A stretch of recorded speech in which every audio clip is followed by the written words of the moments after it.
जागतिक भावंड दिवस 10 एप्रिल रोजी साजरा केला जातो। हा दिवस भाऊ बहिणींमधील अतूट नाते, प्रेम आणि मैत्रीचा उत्सव साजरा करण्यासाठी समर्पित आहे। या दिवसाची सुरुवात अमेरिकेतील क्लॉदिया एवार्ट यांनी 1995 मध्ये केली होती। त्यांनी आपल्या लहानपणी गमावलेल्या भाऊ आणि बहिणीच्या स्मरणार्थ हा दिवस निवडला गेला।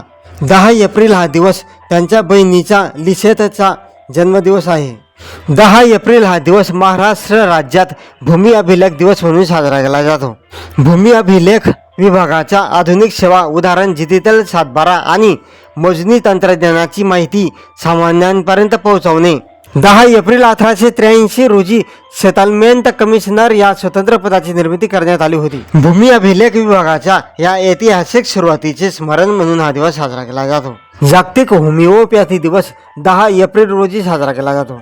Doctor Christian Friedrich Samuel Hahnemann यांचा जन्म 10 एप्रिल 1755 रोजी जर्मनीत झाला होता। त्यांच्या जयंती निमित्ताने हा दिवस साजरा केला जातो। त्यांनी होमिओपॅथीचा शोध लावला होता। ते स्वतः एक ॲलोपॅथी डॉक्टर आणि रसायनशास्त्रज्ञ होते। होमिओपॅथी उपचार ही एक नैसर्गिक आणि सुरक्षित चिकित्सा पद्धती आहे।